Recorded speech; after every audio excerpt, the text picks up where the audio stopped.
Bonjour à tous. Bienvenue à Lingopay News in Easy French. Voici les principales actualités de ce mercredi 11 mars 2026. Commençons par les événements qui marquent notre monde aujourd'hui. Le G7 a salué un plan visant à libérer des quantités records de pétrole de ses réserves.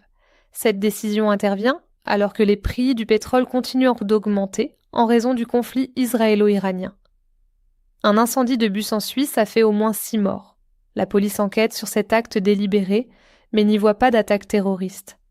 Une frappe de drone russe a touché un bâtiment civil à Kharkiv, en Ukraine. Le tir a fait 2 morts et 7 blessés. Le long conflit dans la région se poursuit. Passons maintenant à l'actualité sportive. Le basketteur de Miami, Bam Adebayo, a inscrit l'incroyable total de 83 points en un seul match, battant ainsi le record de Kobe Bryant, 81 points.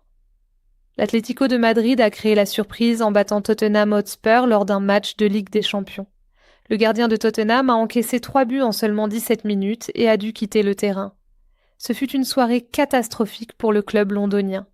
Place aux dernières nouvelles du monde du divertissement. L'acteur Colman Domingo espère que Paris Jackson finira par adorer le biopic à venir sur Michael Jackson. Paris, la fille de Michael, a déclaré ne pas être impliquée dans le film. Passons aux actualités du monde entier. Tout d'abord, direction les États-Unis. Le président de la FIFA, Gianni Infantino, a déclaré que le président Trump avait confirmé que l'Iran était le bienvenu pour participer à la Coupe du Monde cet été. Trump a affirmé que la compétition devait rester apolitique. Le gouvernement américain a annoncé que 140 militaires américains avaient été blessés lors du récent conflit avec l'Iran. Il s'agit du premier bilan officiel de ces blessures.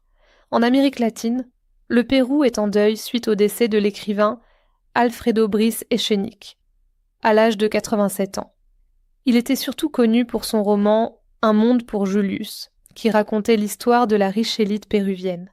Le Mexique a annoncé le déploiement de près de 100 000 agents de sécurité pour assurer la protection des supporters lors de la Coupe du Monde de la FIFA cet été. Le pays co-organise le tournoi, mais est confronté à la violence persistante des cartels de la drogue. Enfin, direction l'Europe. La ville allemande de Dresde a été partiellement évacuée aujourd'hui après la découverte d'une bombe de 250 kilos datant de la Seconde Guerre mondiale, près d'un pont effondré. Il s'agit de la plus grande évacuation jamais enregistrée dans la ville. La première ministre italienne, Giorgia Meloni, lance un nouveau système de loterie. Elle espère que ce plan limitera le pouvoir des groupes judiciaires au sein du système judiciaire. Enfin, passons à l'actualité internationale.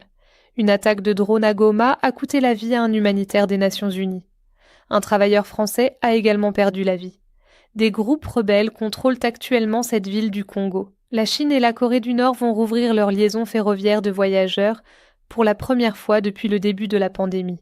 Le premier train est prévu jeudi et les billets sont déjà tous vendus. Cela conclut nos principales nouvelles d'aujourd'hui. Merci de nous avoir rejoints sur Lingopay News in Easy French. Nous reviendrons bientôt avec une autre mise à jour sur les dernières nouvelles. Merci pour votre attention.